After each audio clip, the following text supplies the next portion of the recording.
സൂക്ഷിച്ചു ഹൃദയത്തിൽ ഭക്തിയുള്ളവരായി ജീവിതം സമ്പുഷ്ടമാക്കണേ എന്ന് ഉണർത്തുകയാണ്, ഉപദേശിക്കുകയാണ്. സർവശക്തൻ അതിനുള്ള സൗഭാഗ്യം നമുക്ക് ഏവർക്കും പ്രദാനം ചെയ്യുമാറാകട്ടെ.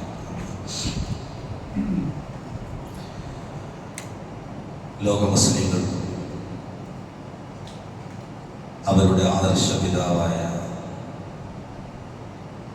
മഹാനായ ഇബ്രാഹിം നബി അലൈഹിസ്സലാമിൻ്റെ ത്യാഗപൂർണ്ണ ജീവിതം അനുസ്മരിച്ചുകൊണ്ടിരിക്കുന്ന ഒരു അസുലഭ മുഹൂർത്തത്തിലാണ് നാം ഏവരും സംഗമിച്ചിട്ടുള്ളത്. സമർപ്പണമാണ് ജീവിതം എന്ന സന്ദേശമാണ് മഹാനായ ഇബ്രാഹിം നബി അലൈഹിസ്സലാം നമുക്ക് മുമ്പിൽ വരച്ച് കാണിച്ചിട്ടുള്ളത്. 200 വർഷം ജീവിക്കുവാൻ ആ മഹാനുഭാവന് അല്ലാഹു അവസരം നൽകിയിട്ടുണ്ട്. തൻ്റെ ആയുസ്സിൻ്റെ പകുതി പിന്നിട്ടപ്പോഴാണ്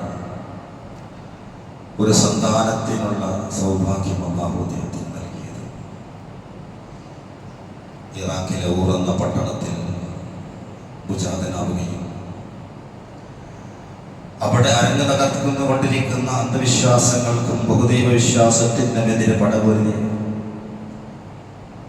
അവസാനം അതിൻ്റെ പ്രതിഫലം എന്നോണം അഗ്നികുണ്ഡാരത്തിലേക്ക് വലിച്ചെറിയപ്പെടുകയാണ്. അല്ലാഹു സുബ്ഹാനഹു വ തആല അദ്ദേഹത്തിൻ്റെ സമർപ്പണ ബോധത്തിനുള്ള പ്രത്യുപകാരം എന്ന നിലക്ക് ഖുൽനാ യാ നാർ കൂനി ബർദൻ വസലാമൻ അലാ ഇബ്രാഹിം, അല്ലയോ അഗ്നി, ഇബ്രാഹിമിന് നീ ഒരു ശാന്തിയും തണുപ്പും നൽകണമെന്ന് ആജ്ഞാപിക്കുകയും ചൂടെന്ന തീയിൻ്റെ പ്രകൃതത്തെ തന്നെ അല്ലാഹു അദ്ദേഹത്തോടുള്ള സ്നേഹം നിമിത്തം മാറ്റിമറിക്കുകയും ചെയ്തിട്ടുണ്ടെങ്കിൽ അത് ആ ത്യാഗത്തിന് അല്ലാഹു നൽകിയ പ്രതിഫലമാണ്. ഭൂമിയിൽ നമ്മൾ എന്നും അഭിമുഖീകരിച്ചും ആരാധനാ കർമ്മങ്ങൾ നിർവഹിച്ചു കൊണ്ടിരിക്കുന്ന കഅബയെ പടുത്തുയർത്തുകയാണ്.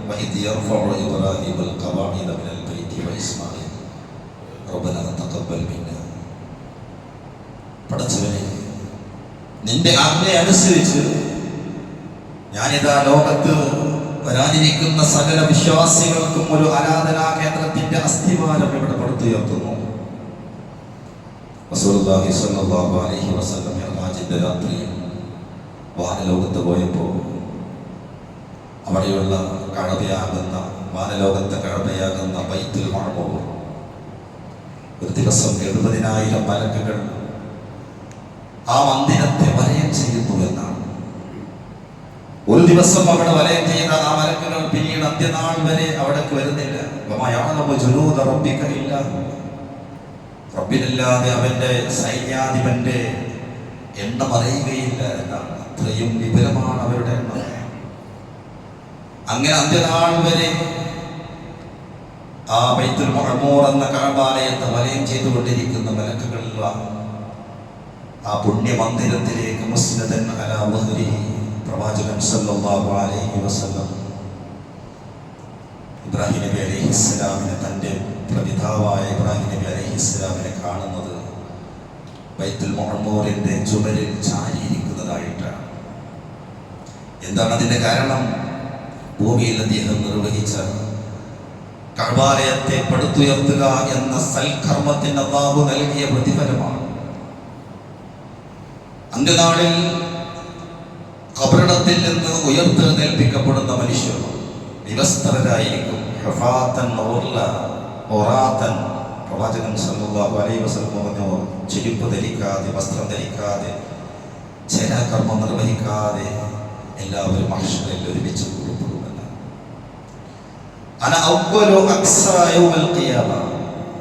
പറഞ്ഞു, മഹാനായ ഇബ്രാഹിം നബി അലൈഹിസ്സലാം ആയിരിക്കും അന്ത്യനാളിൽ ആദ്യമായി വസ്ത്രം ധരിപ്പിക്കപ്പെടുന്ന വ്യക്തി. എന്താണ് അതിനുള്ള കാരണം? അദ്ദേഹത്തെ വിവസ്ത്രനാക്കിയിട്ടാണ് നമ്രൂദ് അഗ്നികുണ്ഡാരത്തിലേക്ക് വലിച്ചെറിഞ്ഞത്.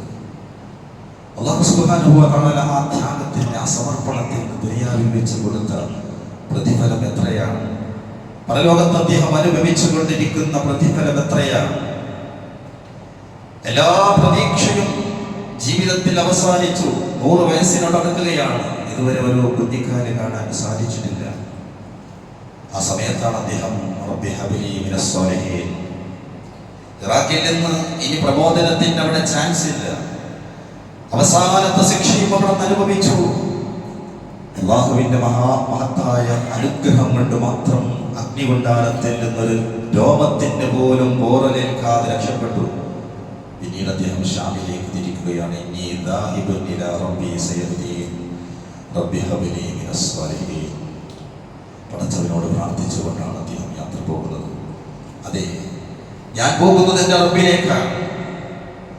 എനിക്ക് എൻ്റെ റബ്ബിൽ മാത്രമാണ് എനിക്ക് പ്രതീക്ഷ. ഹസ്ബി അല്ലാഹു നിഅമൽ വകീൽ. എൻ്റെ എല്ലാ ഭാരങ്ങളും ഇറക്കി വെക്കപ്പെടാൻ എനിക്കുള്ള അത്താണി ആ റബ്ബ് മാത്രമാണ്. ജീവിതത്തിൽ ധാരാളം പ്രതിസന്ധികളെ അഭിമുഖീകരിക്കുന്നവരാണ് നമ്മൾ. പ്രയാസങ്ങളും പരീക്ഷണങ്ങളും ഇല്ലാത്ത ജീവിതം ദുനിയാവിലില്ല. അല്ലദീ ഖലഖൽ മൗത വൽ ഹയാത്ത് ലിയബ്ലുവക്കും അയ്യുക്കും അഹ്സനു അമല. നിർജീവമായിരുന്ന ഒരു കാലഘട്ടം നമ്മുടെ ഉമ്മയുടെ ഗർഭപാത്രത്തിൽ നിക്ഷേപിക്കപ്പെടുന്നതിന് മുമ്പ് നമുക്ക് ഉണ്ടായിട്ടുണ്ട്. അതാണ് അല്ലദീ ഖലഖൽ മൗത്. ഇനി മരണശേഷം നമുക്കൊരു ജീവിതം വരാനുണ്ട്. അതാണ് വൽ ഹയാത്ത്. ഇതിന്റെ രണ്ടിന്റെയും ഇടയിലുള്ള അൽപായുസ്, അതാണ് ലിയബ്ലുവക്കും അയ്യുക്കും അഹ്സനു അമല. ഏറ്റവും നന്മകൾ, ഏറ്റവും നന്നായി നന്മ ചെയ്ത് ഈ പരീക്ഷണ ബോധയിൽ വിജയം വരിക്കുന്നവർ ആര്?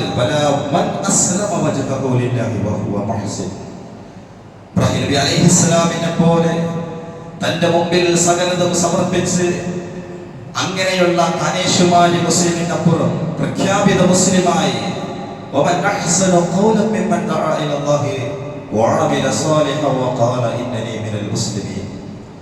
ഞാനാണ് ഏറ്റവും വലിയ മുസ്ലിം, ഞാനൊരു മുസ്ലിമാണ് എന്ന് ആത്മഹർഷത്തോടുകൂടി പ്രഖ്യാപിക്കാൻ സാധിക്കുന്നവനേക്കാൾ വലിയ മുഹ്സിനാരുണ്ട്, വലിയ സുഹൃത്തവനാരുണ്ട്. ഈ സുഹൃത്തം കൊണ്ട് സ്വർഗം തീർക്കുക, സ്വർഗത്തിലേക്കുള്ള ഇരിപ്പിടം ഉറപ്പിക്കുക എന്നതാണ് നമ്മുടെ ദൗത്യം.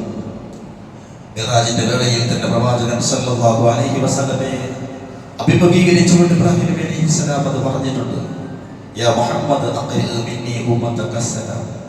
മുഹമ്മദ്, നീ തിരിച്ചുപോയി നിന്റെ ഉമ്മത്തിനെ കാണുമ്പോൾ എന്റെ സലാം അവരോട് പറയണം.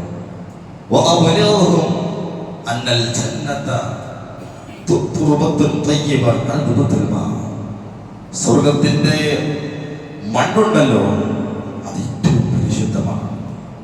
അവിടെയുള്ള വെള്ളമുണ്ടല്ലോ, കുടിക്കാൻ ഏറ്റവും സ്വച്ഛമാണ്. വഅന്ന ഖിആനുഹാ, അവിടെയുള്ള സ്വർഗത്തിന്റെ ആ മണ്ണ് നാട്ടിലെ പോലെ കുണ്ടും കൊഴിയും കുന്നും ഉള്ളതല്ല, അത് സമതലമാണ്, വിശാലമാണ്.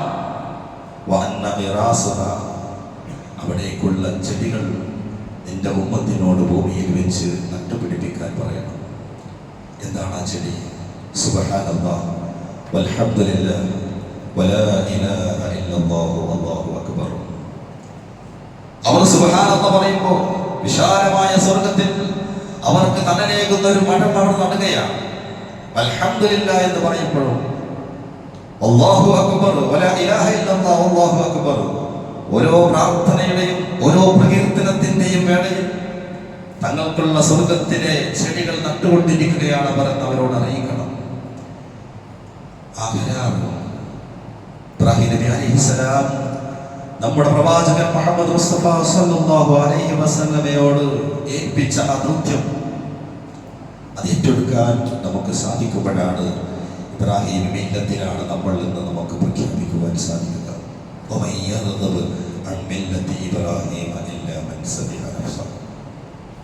ആരാണ് ഇബ്രാഹിമിന്റെ പാതയിൽ നിന്ന്, പൈതൃകത്തിൽ നിന്ന് വ്യതിചലിക്കാൻ ആഗ്രഹിക്കുന്നത്? ഇല്ലാ മൻ സദിഹ നഫ്സ, അവനാണ് പമ്പര വെട്ടി എന്ന് പറയുന്നത്. അദ്ദേഹത്തെ ദുനിയാവിൽ തന്നെ നാം തിരഞ്ഞെടുത്തിരിക്കുകയാണ്. ഇബ്രാഹിം നബി അലൈഹിസ്സലാമിന്റെ പ്രാർത്ഥനയാണ്, പടച്ചവനെ അന്ത്യനാൾ വരെയുള്ള നിന്റെ അടിയാറുകൾ എന്നെ അനുസ്മരിക്കുന്ന ഒരു പ്രസിദ്ധി അതെനിക്ക് നീ നേടിത്തരണേ എന്ന്. അതെ, ഓരോ പ്രഭാതത്തിലും, അത് ബലിപെരുന്നാളെന്നില്ല, ഓരോ പ്രഭാതത്തിലും ഓരോ നമസ്കാരത്തിലും ആ മഹാനുഭാവന്റെ പേര് പരാമർശിക്കാതെ നമുക്ക് കടന്നു പോകാൻ കഴിയുമോ? അസ്ബഹ്നാ അലാ ഫിത്രത്തിൽ ഇസ്ലാം വഅലാ കലിമത്തിൽ ഇഖ്ലാസ് വഅലാ ദീൻ നബിയിനാ മുഹമ്മദിൻ സ്വല്ലല്ലാഹു അലൈഹി വസല്ലം വഅലാ മില്ലത്തി അബീനാ ഇബ്രാഹിം ഹനീഫൻ മുസ്ലിമാ വമാ കാന മിനൽ മുശ്രികീൻ. ഞാനിതാ പ്രഭാതത്തിലേക്ക് പ്രവേശിച്ചിരിക്കുകയാണ്. അലാ ഫിത്രത്തിൽ ഇസ്ലാം, സമർപ്പണത്തിന്റെ ശുദ്ധമായ പ്രകൃതത്തിലാണ് ഞാൻ. എന്റെ എല്ലാം റബ്ബിന്റെ മുമ്പിൽ സമർപ്പിച്ചിരിക്കുന്നു. അതാണ് മുസ്ലിം. അത് ചെയ്യാത്തവൻ പരലോകത്ത് വരുന്നത് വശമായിക്കൊണ്ടാണ്. ഇബ്രാഹിം നബി അലൈഹി സ്വലാം അത് പ്രാർത്ഥിക്കുന്നുണ്ട്. പടച്ചവനെ, നിന്റെ മുമ്പിൽ യാ ഇബ്രാഹിം അസ്ലിം എന്ന് പറഞ്ഞപ്പോൾ ഖാല അസ്ലംതു ലിറബ്ബിൽ ആലമീൻ. അതേ നാഥ, എല്ലാം ഞാനിതാ നിന്റെ മുമ്പിൽ സമർപ്പിച്ചുകൊണ്ട് യഥാർത്ഥ മുസ്ലിമായിരിക്കുന്നു എന്ന് പ്രഖ്യാപിച്ചവനാണ് ഇബ്രാഹിം നബി അലൈഹിസ്സലാം. ആ പ്രഖ്യാപനം നിർവഹിച്ചില്ലെങ്കിൽ അതിൽ വീഴ്ച വരുത്തിയാലോ ഖിസിയായിരിക്കും പരലോകത്ത്.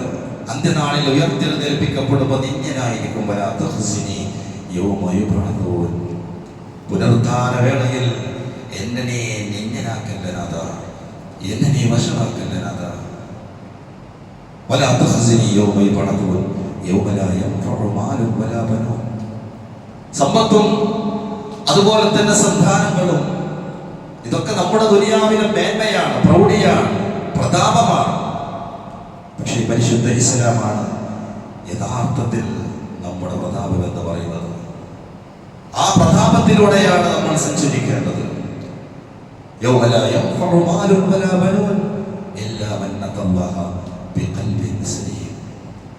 മുസ്ലിമായ സകലതും അല്ലാഹുവിന്റെ മുമ്പിൽ സമർപ്പിച്ച് എല്ലാവിധ വൃത്തികേടുകളിൽ നിന്ന് മുക്തമായ രക്ഷപ്പെട്ട സലീമായ ഒരു ഹൃദയത്തോടുകൂടി നിന്റെ മുമ്പിൽ എനിക്ക് ഉയർത്തെഴുന്നേൽപ്പിക്കപ്പെടാൻ സാധിച്ചിട്ടില്ല എങ്കിൽ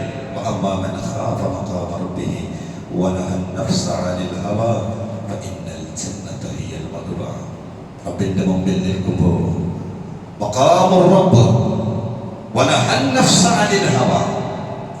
ദേഹേച്ഛയോട് വിട പറയണം. ദുനിയാവിൽ ജീവിക്കുമ്പോൾ നമ്മുടെ താല്പര്യങ്ങൾക്ക് അതിനോട് വിട പറയാൻ നമുക്ക് സാധിക്കണം. ഇബ്രാഹിം നബി അലൈഹിസ്സലാം അറുത്തത് കേവലം ഒരു മൃഗത്തെയായിരുന്നില്ല, മനുഷ്യ മനസ്സുകളിൽ കുടികൊള്ളുന്ന മൃഗീയതയായിരുന്നു. ആ മൃഗീയതയെ അറുക്കാതെ ഒരിക്കലും നാഥന്റെ മുമ്പിൽ നമുക്ക് കേവലം ചില പ്രകടനങ്ങൾ കൊണ്ട്, ചില പ്രവർത്തനങ്ങൾ കൊണ്ട്, ചില ഉരുകളെ അറുക്കുന്നത് കൊണ്ട് രക്ഷപ്പെടാൻ സാധ്യമല്ല.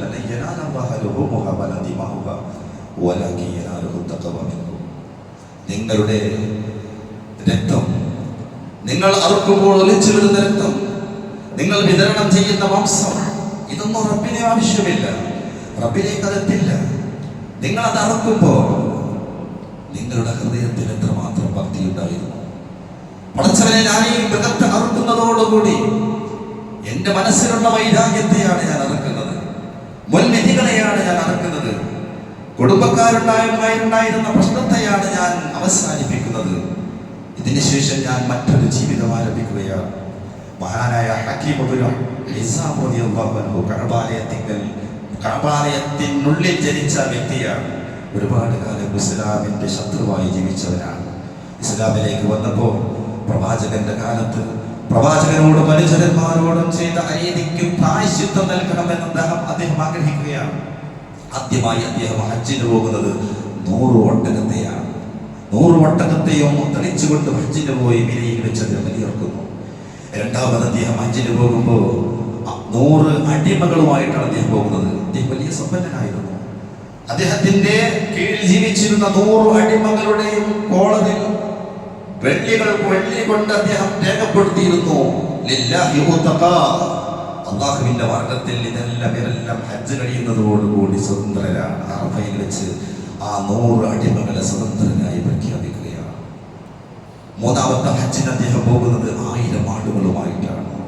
ഓരോ അറബിലും അദ്ദേഹം അവിടെ പ്രകടിപ്പിച്ചത് കേവലം ഇബ്രാഹിം നബി അലൈഹിസ്സലാം ചെയ്തൊരു ദൗത്യം ഞാൻ നിർവഹിക്കുന്നു എന്നതിനപ്പുറം ഇബ്രാഹിം നബി അലൈഹിസ്സലാമിന്റെ ആ മാനസികാവസ്ഥയിലേക്ക്, എല്ലാവിധ ഖൽബുൽ സലീമായ ഒരു അവസ്ഥയിലേക്ക്, അല്ലാഹുമ്മ ഇന്നി അസ്അലുക ഖൽബൻ സലീമ വ ലിസാനൻ സാദിഖ, റസൂലുള്ളാഹി സ്വല്ലല്ലാഹു അലൈഹി വസല്ലം പ്രാർത്ഥിച്ചതാണ്. അല്ലാഹുവേ, ഞാൻ ചെയ്യുന്ന എന്റെ കർമ്മങ്ങൾ, ഇന്ന സ്വലാത്തി വ നുസുകി വ മഹയായ വ മമാത്, എന്റെ ബലികർമ്മങ്ങൾ, എന്റെ ആരാധനാ കർമ്മങ്ങൾ, എന്റെ നമസ്കാരം, എന്റെ നോമ്പ്, എല്ലാ കർമ്മങ്ങളിലൂടെയും ഞാൻ എന്നിലേക്ക് ഉദ്ദേശിക്കുന്നത് ലിസാനൻ സ്വാദിഖ, സത്യസന്ധമായ സത്യം മാത്രം പറയുന്ന ഒരു നാക്ക് നേടിയെടുക്കുക എന്നതാണ്. അതിനെന്ത് വേണം? ഖൽബുൻ സലീം, ഹൃദയം വിശുദ്ധമായിരിക്കണം. നമ്മുടെ വാട്ടർ ടാങ്കിൽ മലിനജലമാണെങ്കിൽ ടാപ്പിലൂടെ മലിനജലം മാത്രമേ പുറത്തേക്ക് വരൂ. A person cannot give that which he does not have. ഒരാൾക്കും തന്നിലുള്ളതല്ലാതെ കൊടുക്കാൻ സാധ്യമല്ല.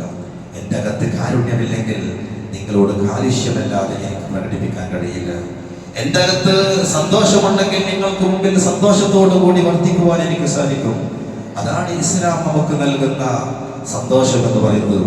അതാണ് ഇസ്ലാം നമുക്ക് നൽകുന്ന സമ്മാനം എന്ന് പറയുന്നത്. ബഹുദൈവത്വത്തിൽ നിന്ന് രക്ഷപ്പെടുത്തി മഹാനായ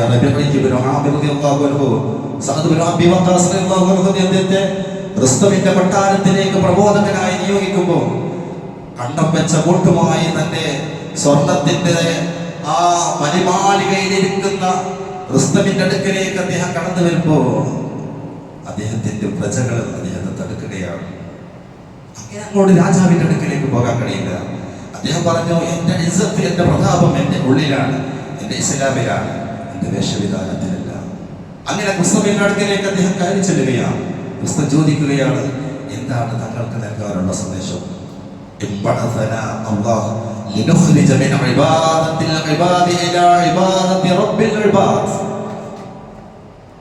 ഞങ്ങളെ അല്ലാഹു ഈ ഭൂലോകത്തേക്ക് നിയോഗിച്ചത് അങ്ങയെപ്പോലുള്ള ആളുകളുടെ മുമ്പിൽ അടിമത്തം സമർപ്പിച്ച്, നിങ്ങളുടെ മുമ്പിൽ അടിമകളായി ജീവിച്ച് മനുഷ്യത്വം നഷ്ടപ്പെടുന്ന അവസ്ഥയിൽ നിന്ന് ലോകത്തിന്റെ രക്ഷിതാവിങ്കലേക്ക് നയിക്കുന്ന, എല്ലാ അർത്ഥത്തിലും ലോകത്ത് പ്രശ്നങ്ങളും പ്രയാസങ്ങളും പ്രതിസന്ധികളും സൃഷ്ടിക്കുന്ന ക്രൂരന്മാരായ ഭരണാധികാരികളുടെ ക്രൂരതയിൽ നിന്ന് ജനങ്ങളെ മോചിപ്പിക്കുകയും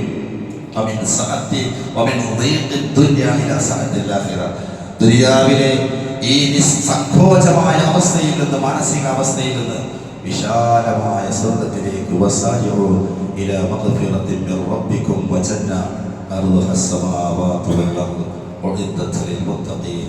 മുത്തഖികളായി ജീവിക്കുന്ന, ഹൃദയത്തിൽ വിശുദ്ധിയുള്ള ആളുകൾക്ക് അല്ലാഹു ഒരുക്കി വെച്ച ആകാശഭൂമിയേക്കാൾ വിശാലമായ സ്വർഗ്ഗത്തിലേക്ക് നടക്കാനല്ല, ഓടാനാണ്. അതെ, അതിന് വേണ്ടി നിങ്ങൾ മത്സരിക്കൂ. പലതരം മത്സരങ്ങളുടെ ലോകത്താണ് നമ്മൾ ജീവിച്ചു കൊണ്ടിരിക്കുന്നത്. സമ്പത്ത് സംരക്ഷിക്കാൻ, അല്ലെങ്കിൽ അത് സമ്പാദിക്കാൻ, അതിന് വേണ്ടി സമർപ്പണമാകുന്ന ഈ വിശുദ്ധ ഇസ്ലാമിനെ പോലും അടിയറവ് വെക്കുന്ന ആളുകൾ. കുടുംബബന്ധം വിച്ഛേദിക്കപ്പെടുന്നതിന്റെ കാരണം എന്താണ്? അളന്നപ്പോ അല്പം കൂടുതൽ അവന്റെ കിട്ടിപ്പോയി, അതല്ലെങ്കിൽ എനിക്ക് അല്പം കുറഞ്ഞു പോയി. ഇതിന്റെ പേരിലാണ് ഉമറിന്റെ ചരിത്രം പലപ്പോഴും നമ്മൾ കേട്ടവരാണ്. മക്കയുടെ പരിമളം എന്നായിരുന്നു അദ്ദേഹത്തിന് അറിയപ്പെട്ടിരുന്നത്. വലിയ സമ്പന്നനായിരുന്നു അദ്ദേഹം. മുസ്ലിമായപ്പോ ഉമ്മ വിവരം പറഞ്ഞു. ഉമ്മ പറഞ്ഞു, മോനെ, നീ മുഹമ്മദിന്റെ കൂടെ കൂടിയാൽ അദ്ദേഹത്തിന്റെ കൂടെയുള്ള ആളുകളൊക്കെ ദരിദ്രരാണ്, പാവങ്ങളാണ്. ഇത്രയും പ്രൗഢിയോടുകൂടി തറഫിൽ ജീവിക്കുന്നതിനൊക്കെ അതൊക്കെ നഷ്ടപ്പെടും. കാരണം നീ അതിൽ നിന്ന് പിന്മാറാൻ തയ്യാറല്ലെങ്കിൽ നിനക്ക് സമ്പത്തിന്റെ ഒരു അംശം പോലും തരില്ല. നിന്റെ ഈ പ്രൗഢിയ പ്രതാപവും നഷ്ടപ്പെടും. വിസ്നവ് പറഞ്ഞു, സാരമില്ല ഉമ്മ, എനിക്ക് റസൂലുള്ളാഹിന്റെ മതമുണ്ട്, അതാണ് എൻ്റെ ഏറ്റവും വലിയ സമ്പത്ത്. അങ്ങനെ അദ്ദേഹം ഉഹുദിൽ വെച്ച് ശഹീദാവുന്നുണ്ട്. പ്രവാചകൻ സല്ലല്ലാഹു അലൈഹി വസല്ലം അദ്ദേഹത്തിന്റെ മൃതശരീരത്തിന്റെ അടുക്കൽ നിന്നുകൊണ്ട് വിലപിച്ചുകൊണ്ട് കരഞ്ഞുകൊണ്ട് പറയുന്നുണ്ട്, വിസ്നവേ, നീ മക്കയിൽ എത്ര വലിയ സമ്പന്നനായിരുന്നു, ഇന്ന് കഫൻ ചെയ്യാൻ പോലും തുണിയില്ല. കാല് മറച്ചാൽ തല വെളിവാകുന്നു, തല മറച്ചാൽ കാല് വെളിവാകുന്നു. അത്ര പോലും വസ്ത്രം സ്വന്തമായില്ലാത്തൊരവസ്ഥയിലേക്ക് അദ്ദേഹം എത്തിപ്പെട്ടു. ഇദ്ഖർ എന്ന പുല്ലെടുത്തുകൊണ്ട് കാലിന്റെ ഭാഗം മറക്കുവാനും കഫൻ പുടവയായിട്ട് അദ്ദേഹത്തിന്റെ വസ്ത്രം കൊണ്ട് തലമറക്കുവാനും റസൂലുള്ളാഹി സ്വല്ലല്ലാഹു അലൈഹി വസല്ലമ ആവശ്യപ്പെടുകയാണ്. ഇതെടുത്തു പറഞ്ഞുകൊണ്ടാണ് പ്രവാചകൻ പറയുന്നത്, മുസ്തഫ എത്ര വലിയ സമ്പന്നനായിരുന്നു, ആ സമ്പത്തിനെ തിരിച്ചെടുത്തിന് വേണ്ടിയാണ് വിശുദ്ധ ഇസ്ലാമാകുന്ന ഈ ഇസ്ലാമിന്റെ മുമ്പിൽ സമർപ്പിച്ചതുകൊണ്ടാണ്. ഇസ്ലാമാകുന്ന സമ്പത്തിന്റെ മുമ്പിൽ ഭൗതിക വിഭവങ്ങൾ ഉപേക്ഷിക്കാൻ തയ്യാറായതുകൊണ്ടാണ്. എന്നിട്ട് പ്രവാചകൻ സല്ലല്ലാഹു അലൈഹി വസല്ലം വിശുദ്ധ ഖുർആനിൽ അഹ്സാബിന്റെ വചനം ഓതി കൊടുക്കുകയാണ്. മിനൽ മുഅ്മിനീന റിജാൽ സദഖൂ മാ അഹദുല്ലാഹി അലൈഹി വമിൻഹും മൻ ഖദാ നഹബഹു വമിൻഹും മൻ യന്തദിർ വമാ ബദലൂ തബ്ദീല. ചില ആൺകുട്ടികളുടെ മനുഷ്യരുടെ കൂട്ടത്തിൽ സദഖൂ മാ അഹദുല്ലാഹി അലൈഹി, അതെ, അവർ ഓരോ വേളയിൽ പ്രഖ്യാപിക്കുന്ന വജ്ജഹ്തു വജ്ഹിയ ലില്ലദീ ഫതറസ് സമാവാതി വൽ അർദ്, ആകാശഭൂമികളുടെ സൃഷ്ടാവിന്റെ മുമ്പിൽ ഞാനിതാ എന്റെ മുഖം സമർപ്പിച്ചിരിക്കുന്നു എന്ന് പ്രഖ്യാപിക്കുന്ന ആളുകൾ എപ്പോഴാണ് എനിക്ക് ആ പ്രഖ്യാപനത്തിന്റെ പ്രായോഗിക വശം അത് നടപ്പിലാക്കുവാൻ സാധിക്കുക എന്നോർത്തുകൊണ്ട് നടക്കുന്ന ചില ആൺകുട്ടികൾ മനുഷ്യരുടെ കൂട്ടത്തിലുണ്ട്. അത് നിർവഹിച്ച ആളാണ് ഈ കിടക്കുന്നത്. ഇനി വരാനിരിക്കുന്ന ആളുകളുണ്ട്, അവരുടെയും ആഗ്രഹം അതാണ്. എന്റെ റബ്ബിന്റെ മുമ്പിൽ എനിക്ക് എപ്പോഴാണ് എല്ലാം സമർപ്പിച്ചുകൊണ്ട് അസ്ലംതു ലിറബ്ബിൽ ആലമീൻ ഇബ്രാഹിം നബി അലൈഹിസ്സലാം പ്രഖ്യാപിച്ചതുപോലെ പ്രഖ്യാപിക്കുവാൻ സാധിക്കുക എന്ന അവസരവും എന്ന സന്ദർഭവും ആഗ്രഹിച്ചുകൊണ്ട് ജീവിക്കുന്ന ആളുകൾ മനുഷ്യരുടെ കൂട്ടത്തിലുണ്ട്. നമ്മുടെ മുൻഗാമികളൊക്കെ അങ്ങനെ റബ്ബിന്റെ മുമ്പിൽ എല്ലാം സമർപ്പിച്ചു പോയവരാണ്. നമുക്കും ആ പാതയിലൂടെ മുൻപോട്ട് പോകാൻ സാധിക്കണം. പരിശുദ്ധ ഖുർആൻ പഠിക്കാൻ, അതിലെ പരമാർത്ഥങ്ങൾ ജീവിതത്തിൽ പ്രാവർത്തികമാക്കാൻ, അങ്ങനെ അല്ലാഹുവിന്റെ അടുക്കലേക്ക് സന്തോഷത്തോട് കൂടിയ നഫ്സുൽ മുത്മഇന്ന ഇർജിഇ ഇലാ റബ്ബിക റാദിയതൻ മർദിയ ഫദ്ഖുലി ഫീ ഇബാദി വദ്ഖുലി ജന്നതി. അല്ലയോ സന്തോഷമടഞ്ഞ സംതൃപ്തിയടഞ്ഞ ആത്മാവേ, സന്തോഷത്തോടു കൂടി സംതൃപ്തനായി റബ്ബിന്റെ തൃപ്തി വാങ്ങാൻ അവന്റെ മുൻപ് നിങ്ങൾക്ക് മുമ്പ് അവനിലേക്ക് കടന്നുപോയ സ്വർഗം പുൽകിയ ഈ പറഞ്ഞു പോയ മഹാരഥന്മാരായ സഹാബത്തും പ്രവാചകന്മാരും സുദ്ദീഖുകളും ശുഹദാക്കളും പ്രവേശിച്ച സ്വർഗത്തിലേക്ക് സംതൃപ്തിയോട് കൂടി കടന്നു വരൂ എന്ന വിളിയാളം കേട്ടവനിലേക്ക് തിരിച്ചു പോകാൻ സർവശക്തൻ നമുക്ക് തൗഫീഖ് നൽകി അനുഗ്രഹിക്കുമാറാകട്ടെ. നമ്മിൽ നിന്നും വന്നുപോയ എല്ലാവിധ ഭാവങ്ങളും അല്ലാഹുവിന്റെ പുറത്തു മാപ്പ് നൽകി അനുഗ്രഹിക്കുമാറാകട്ടെ. കഴിഞ്ഞ ഖുതുബയിൽ സൂചിപ്പിച്ചതുപോലെ പെരുന്നാൾ നമസ്കാരത്തിലുള്ള പ്രത്യേക സുന്നത്തുകളിൽ പലതും പറഞ്ഞിരുന്നു. സ്വതക്ക കൊടുക്കുക എന്ന ആ ഒരു സുന്നത്ത് എല്ലാ ആളുകളും ചെറിയ സംഖ്യയാണെങ്കിൽ പോലും നമ്മുടെ കുട്ടികളെ കൊണ്ടും നമ്മുടെ ഓരോ കുടുംബത്തിലെ ഓരോ മെമ്പറെ കൊണ്ടും അത് നിർവഹിക്കാൻ നമുക്ക് സാധിക്കണം. അല്ലാഹു അനുഗ്രഹിക്കുമാറാകട്ടെ. പ്രാർത്ഥന കൊണ്ട് വസിയത്ത് ചെയ്ത ആളുകൾ അവരുടെ പ്രയാസങ്ങൾ ഞങ്ങളെക്കാൾ കൂടുതൽ അവരെക്കാൾ കൂടുതൽ എനിക്കറിയാം. കൃത്യമായ ഒരു പരിഹാരം അതിനെ അവർക്ക് കാണിച്ചു കൊടുക്കണം റഹ്മാനെ. ഹൈറായ ഒരു പരിഹാരം അവർക്ക് നീ കാണിച്ചു കൊടുക്കണം റഹ്മാനെ. പലരും പ്രാർത്ഥന കൊണ്ട് വസിയത്ത് ചെയ്തിട്ടുണ്ട്. രോഗങ്ങൾ കൊണ്ട് പ്രയാസപ്പെടുന്ന ആളുകൾ, സാമ്പത്തിക പ്രയാസമുള്ള ആളുകൾ, കുടുംബപരമായ പ്രയാസവും പ്രശ്നങ്ങളുമുള്ള ആളുകൾ, എല്ലാത്തിനും അല്ലാഹു സർവശക്തനാണ്. അവൻ എല്ലാത്തിനും പരിഹാരം നൽകാൻ കഴിയുന്ന ആളാണ്. അവന് അല്ലാഹു അർഹമായ പ്രതിഫലവും പരിഹാരവും അതിനെല്ലാം നൽകി അനുഗ്രഹിക്കുമാറാകട്ടെ. നമ്മിൽ നിന്ന് മരണപ്പെട്ടു പോയ ആളുകൾക്ക് അല്ലാഹു മഗ്ഫിറത്തും മർഹമത്തും പ്രദാനം ചെയ്യുമാറാകട്ടെ. അവരെ നമ്മയും നാളെ ജന്നാത്തുൽ ഫിർദൗസിൽ അല്ലാഹു ഒരുമിച്ച് കൂട്ടി അനുഗ്രഹിക്കുമാറാകട്ടെ. നമ്മുടെ മാതാപിതാക്കൾക്ക് അല്ലാഹു ആഫിയത്തുള്ള ദീർഘായുസ്സും ഹിദായത്തും നൽകി അനുഗ്രഹിക്കുമാറാകട്ടെ. മരണപ്പെട്ടു പോയ മാതാപിതാക്കളുടെ ഖബറിടം അല്ലാഹു സ്വർഗ്ഗ പൂന്തോപ്പാക്കി മാറ്റുമാറാകട്ടെ. നാളെ സ്വർഗീയ ലോകത്ത് അവരോടൊപ്പം ജീവിക്കുവാനുള്ള തൗഫീഖ് നമുക്ക് അല്ലാഹു പ്രദാനം ചെയ്യുമാറാകട്ടെ. ലോകത്തിന്റെ നാനാഭാഗങ്ങളിൽ വിശുദ്ധ ഇസ്ലാം അത് പ്രഖ്യാപിച്ചതിൻ്റെ പേരിൽ, മുസ്ലിമായതിൻ്റെ പേരിൽ പീഡനങ്ങളും പ്രയാസങ്ങളും അനുഭവിച്ചു കൊണ്ടിരിക്കുന്ന ഒരുപാട് ആളുകളുണ്ട്. അവർക്കെല്ലാം